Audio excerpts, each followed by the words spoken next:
upholding scientific research and discovery in respect, as we should, we must also be alert to the equal and opposite danger that public policy could itself become the captive of a scientific, technological elite.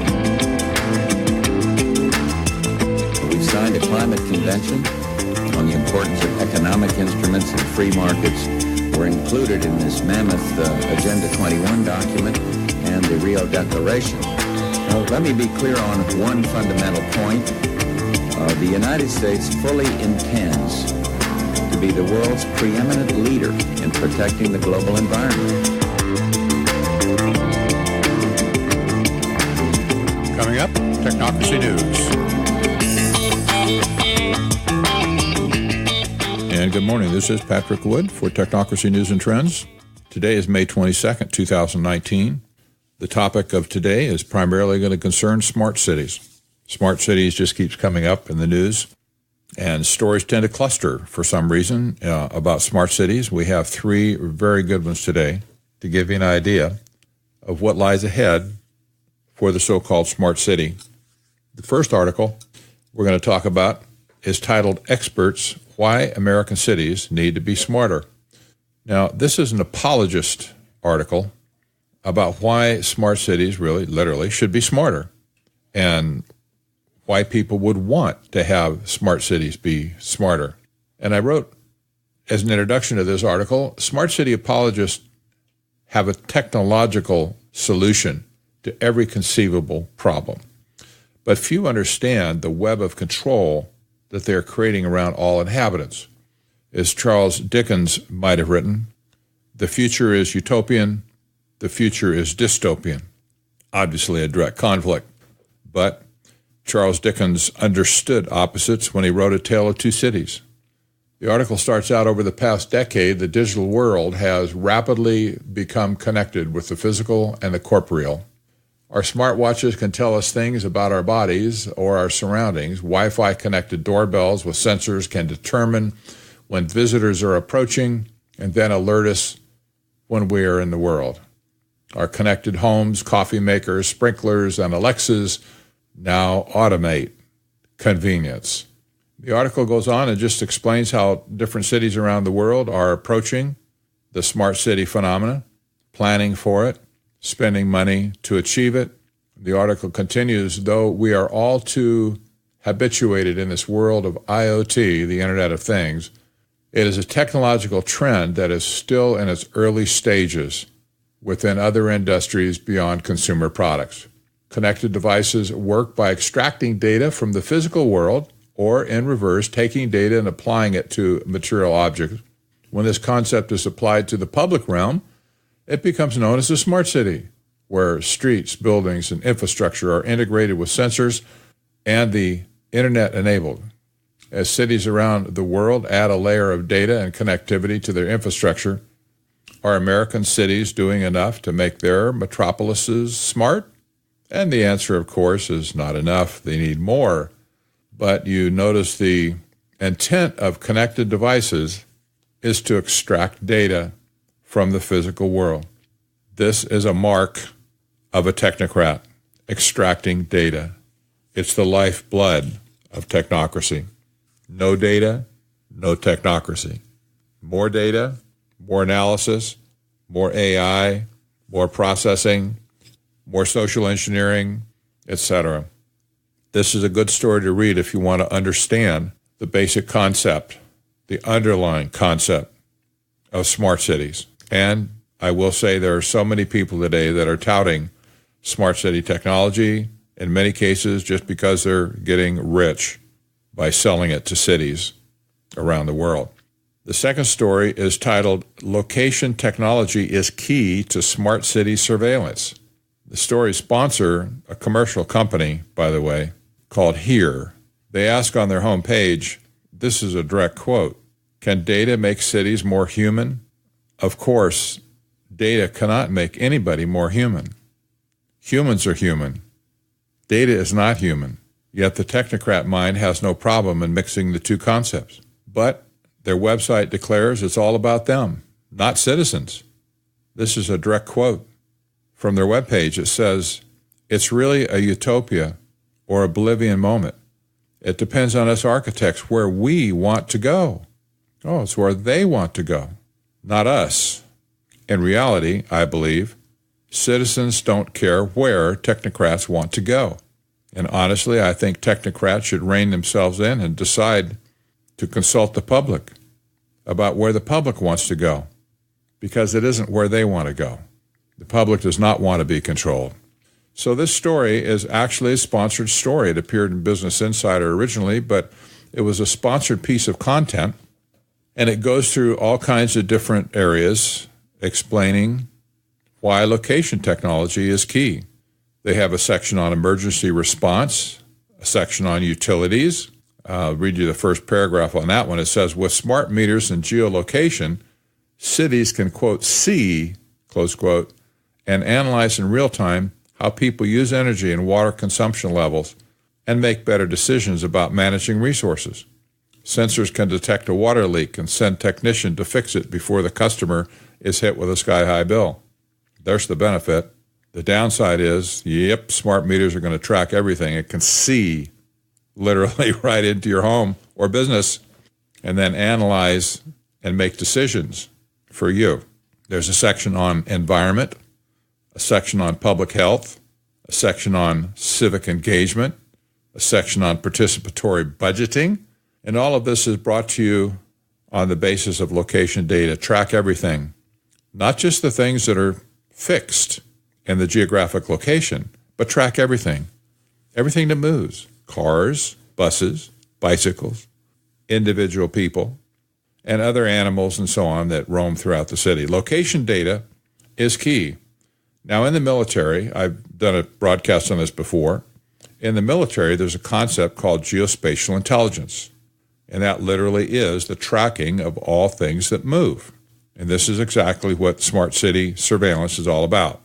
It's rolling that technology over onto the smart city to track all residents within the city, analyze the data, and then make decisions on how social engineering technology or skills might be applied to modify behavior in the city. Now, the last story, which I'll spend a little bit more time on, has to do with opportunity zones. This has been a topic that I've talked about a couple of times now in brief. Today, we'll go a little bit deeper. Opportunity zones are an amazing phenomenon that's sweeping the country. So far, I have seen virtually no one cover opportunity zones, at least from a critical point of view. And in fact, overall, opportunity zones just aren't talked about hardly at all, unless you're perhaps a CPA or a financial advisor trying to help somebody make some more money. The headline of this story, however, is Rockefeller Foundation and Mastercard team up on opportunity zones. Now, right there should be a red flag. Anytime Rockefeller Foundation does anything, you should pay attention. Mastercard, which is the consummate globalist credit card processing company, has teamed up with Rockefeller Foundation. That should be a double red flag that something is going on. If these two will team up on it, there's got to be something big in the air. They're teaming up on opportunity zones. My comment in short is Trump signed the opportunity zone legislation, which was called the Tax Cuts and Jobs Act, in December of 2017. And then 1 year later, in December 2018, he created, by executive order, the House Opportunity and Revitalization Council. This was to shepherd, if you will, the Opportunity Zone legislation, and he did it by executive order. One of the criteria of opportunity zones is that the governors of each state simply get to define where these zones are. They get to map them out. It's self-certified. In other words, the Treasury is trusting the governors to create the right kind of opportunity zone. And they're supposed to be low-income zones. In some cases, I've already seen some zones that are not low-income areas, but they're supposed to be. So far, governors have created 8,700 opportunity zones across the nation. There's a map, actually, available that shows all of these different zones in each state. And it's incredible because there's a lot of red ink pointing out where all these zones are. Now that the Rockefeller Foundation is showing up with Mastercard, the money tornado is accelerating. Now, wherever you see money like this accumulating, you can apply the old adage, follow the money, follow the power. What is going on here? I'll read a little bit of the article that appeared first on this. And by the way, I included the actual Mastercard press release in this article, as well as the actual Rockefeller Foundation press release. It starts out and says the Rockefeller Foundation will spend $5.5 million to help cities take advantage of the Opportunity Zone program created in the 2017 Tax Cuts and Jobs Act. The initiative will give 6 cities funding for a Chief Opportunity Zone officer to be embedded in the city government, as well as community engagement specialists who can coordinate investments that will help the community. Okay, so the money's being spent to create a new job called the Chief Opportunity Zone Officer. And they've picked several cities to pour money into to allow that position to exist. He will be the one that coordinates and develops and promotes Opportunity Zone investment within the city. Separately, the Mastercard Center for Inclusive Growth and Accelerator for America announced they will partner to help direct Opportunity Zone investment to distressed communities. The partnership includes an $850,000 grant from the Mastercard Impact Fund, as well as data science work, economic development tools, and research. So now the data shows up. This is the data crowd, the technocrats. They're swarming in on Opportunity Zones. Now a little history on Opportunity Zone. An Opportunity Zone is a designation created by the Tax Cuts and Jobs Act of 2017. It allows for certain investments in lower income areas to have tax advantages. And the purpose of the program is to put capital to work that would otherwise be locked up due to the asset holder's unwillingness to trigger a capital gains tax. Some estimates, by the way, including from the Rockefeller Fund, claim that the Opportunity Zone program will free up some $6 trillion worth of investable money that right now is locked up because of an unwillingness to incur capital gains tax were they to sell today. In order to qualify, the Opportunity Zone Fund needs to invest more than 90% of its assets in a qualified Opportunity Zone property that is located in an Opportunity Zone. That's defined by the governor, state governor. I've already mentioned in a previous broadcast that Opportunity Zones are being used to implement smart city technology in low-income and distressed areas within a larger city in order to achieve a beachhead, if you will. So the technology can be spread to other areas of the city once it's proven to work in the low-income area.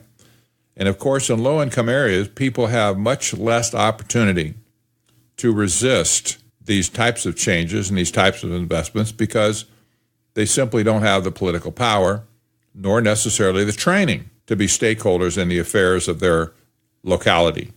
The Tax Cuts and Jobs Act of 2017 was promoted and largely designed by an organization called the Economic Innovation Group. Their website is eig.org, the Economic Innovation Group. And they're dedicated to entrepreneurship, they say.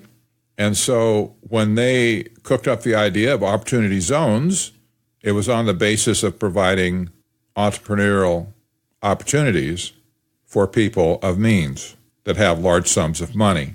And such is the case with companies like, well, let's say Facebook. Mark Zuckerberg, as an example, has billions tied up in his stock that he originally created when he formed the company. If he were to sell even 10 shares of his stock, it would almost be 100% profit. And if he sold enough of his stock in a given year, why, his income would be off the charts. He'd be in the highest tax bracket immediately, and he'd have to pay a huge capital gains tax because he sold that stock. The Opportunity Zone program allows somebody to sell such stock or other property with huge capital gains, reinvest the money into an Opportunity Zone project, and defer the capital gains tax on the original asset that was sold, up to 6 years at least. This is a windfall for people that have that kind of money. It won't affect people that are outside of that super rich class, I'm afraid. But the organization that started the concept of opportunity zones, the Economic Innovation Group, looking at their founders circle is very instructive. One name that you recognize immediately as the founder and executive chairman of the Economic Innovation Group is none other than Sean Parker. You might ask, well, who is Sean Parker? Well, if you don't know who he is, listen. This is directly off their webpage with his biography. Sean Parker is a philanthropist and an entrepreneur with a record of launching genre-defining companies. The co-founder of Napster at age 19 and Plaxo at 21. In 2004, he joined with Mark Zuckerberg to develop the first online social network, Facebook, and served as Facebook's founding president. In 2007, Mr. Parker co-founded Causes on Facebook, which registered 180 million people to donate money and take action via Facebook. So there you go. The founder of the Economic Innovation Group is also the co-founder of Facebook. Another person who's listed in the founders circle is Ted Ulliott. He was general counsel of Facebook from 2008 to 2013, and then he served for various other companies along the way, including as general counsel of AOL Time Warner Europe, several law firms as well.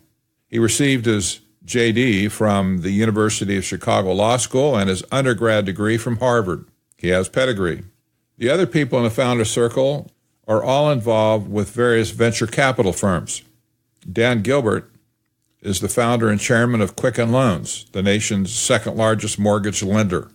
He's also a founder and chairman of Rock Ventures, the umbrella entity for his portfolio of business and real estate investments, and majority-owned NBA Cleveland Cavaliers. Rock Ventures and its more than 110 affiliated companies across the country employ more than 24,000 team members. So we see that the pedigree of the Tax Cuts and Jobs Act of 2017 really has come from big tech and from venture capital. And yet this was gladly signed by President Trump, who followed up in 2018 with an executive order that created an executive team within the administration to promote opportunity zones throughout the country. Now, given the pedigree of this act and the people behind it, is it really about helping the people in those areas improve the plight of the areas? Or is there a flavor of smart city technology hanging over it where this money will be rushed in to implement projects for smart city technology? I suggest the latter. The way that the Tax Cuts and Jobs Act of 2017 was written, the various vehicles that can be used to pour money into these low-income areas, supposedly low-income areas, include creating public-private partnerships. In fact, in one sense, the entire program is a public-private partnership, but individually, if any investment group in an area create a public-private partnership with the local city, they can put that money in to the city, they can gain all the tax benefits from it, and the city gets the quote-unquote benefit of the investment. Now, public-private partnerships were originally an invention of the United Nations, as we already know. It's a way for private industry to get their hands on public resources and public assets and to promote sustainable development. We see that public-private partnerships have already been used across the country to spread smart city technology. Case in point is San Diego. They call themselves now the smartest city in the world. That may or may not be true. That's what they say.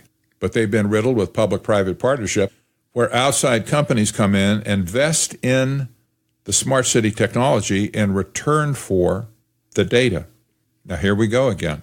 The data is the lifeblood of technocracy and technocrats.